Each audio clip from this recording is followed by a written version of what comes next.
दोस्तों आज हम जानेंगे पूरी दुनिया की सबसे बड़ी अमेरिकन कॉफी कंपनी और कॉफी हाउस चेन स्टारबक्स के बारे में, जो पूरी दुनिया में अपनी शानदार कॉफी प्रोडक्ट के लिए पहचानी जाती है।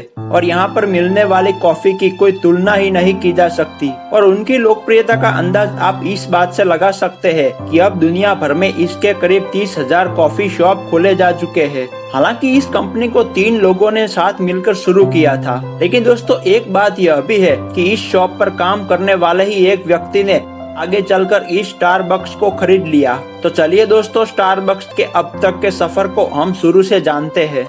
तो दोस्तों इस सफर की शुरुआत होती है 31 मार्च 1971 से, जब यूनिवर्सिटी ऑफ सैन फ्रांसिस्को में पढ़ते वक्त जेरी बाल्डविन, जेव सिगल और गॉर्डन बाउकर, यह तीनों दोस्तों ने एक साथ मिलकर सिएटल में एक छोटी सी कॉफी शॉप खोली। उस टाइम पर अल्फ्रेड पिट एक बहुत ही फेमस कॉफी टेस्टिंग एंटरप्रेन्योर थे और उन्हीं से प्रभावित होकर तीनों दोस्तों ने अपना कॉफी शॉप खोलने का फैसला किया। और जब कॉफी शॉप का नाम रखने का टाइम आया तो उस टाइम कई नामों पर चर्चा की गई, लेकिन आखिरकार स्टारबक्स नाम फाइनल किया गया। वे अपने शुरुआती समय में अल्फ्रेड पिट की शॉप से ही कॉफी बीन्स खरीदा करते थे, लेकिन आगे चलकर जैसे जैसे फायदा बढ़ा तो वे सीधा कॉफी की खेती करने वाले लोगों से ही कॉफी बीन्स खरीदने लगे। और फिर साल 1981 में इस शॉप के लिए मार्केटिंग डायरेक्टर के तौर पर हॉवर्ड शुल्स को नियुक्त किया गया। और दोस्तों हॉवर्ड ही वो इंसान है जिसकी वजह से स्टारबक्स आज इतना ज्यादा फेमस बन चुका है। हॉवर्ड ने स्टारबक्स को ज्वाइन करने के बाद इस कॉफी शॉप की तो मानो किस्मत ही बदल गई और प्रॉफिट कई गुना बढ़ गया।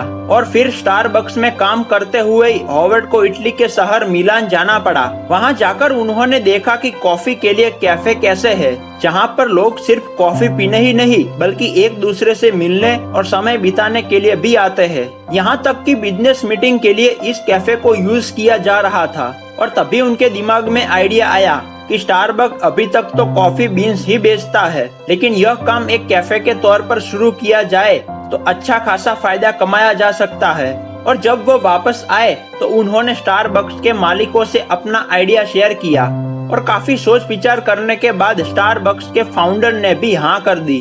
और अब स्टारबक्स को कॉफी कैफे के तौर पर भी खोला गया। अब स्टारबक्स कॉफी बीन्स के साथ साथ कॉफी भी सर्व करता था। और जब बिजनेस बढ़ता हुआ दिखाई दिया तो हॉवर्ड के दिमाग में एक बार फिर से आइडिया आया कि क्यों ना इस कैफे के बहुत सारे शॉप खोल लिए जाए, ताकि कंपनी की ब्रांड वैल्यू और फायदा भी बढ़ेगा। लेकिन जब इस आइडिया को उन्होंने स्टारबक्स के फाउंडर के साथ शेयर किया तो उन्होंने साफ साफ मना कर दिया। और इसी बात से दुखी होकर उन्होंने अपनी जॉब छोड़ने का फैसला किया और अपने सपने को पूरा करने के लिए उन्होंने खुद का एक कैफे खोलने का सोचा। हालांकि उनके सामने अब आई पैसे की समस्या, लेकिन एक डॉक्टर ने उनकी हेल्प की जैसे कि हॉवर्ड अपना कैफे खोल सके। दरअसल हॉवर्ड के कॉफी कैफे इटली के कॉफी कैफे से बिल्कुल मिलते जुलते थे। और फिर आगे चलकर जैसे उन्होंने सोचा था वैसे ही उनका कॉफी कैफे बहुत सफल रहा। इसी बीच स्टारबक्स ने 1984 में अल्फ्रेड पिट की कंपनी पिट को खरीद लिया और फिर इसी स्टारबक्स को आगे चलकर हॉवर्ड को $3.8 बिलियन में बेच दिया। हॉवर्ड ने स्टारबक्स को खरीदने के बाद अपनी सोच के हिसाब से आउटलेट बनाने शुरू कर दिए, जिसकी वजह से बिजनेस काफी तेजी से आगे बढ़ने लगा। और साल 1992 आते आते इसके कॉफी शॉप की संख्या 140 के पार पहुंच चुकी थी। और फिर आगे भी दुनिया के बहुत सारे देशों को कवर करते हुए आज स्टारबक्स के कॉफी शॉप की संख्या करीब 30,000 के पार पहुंच चुकी है।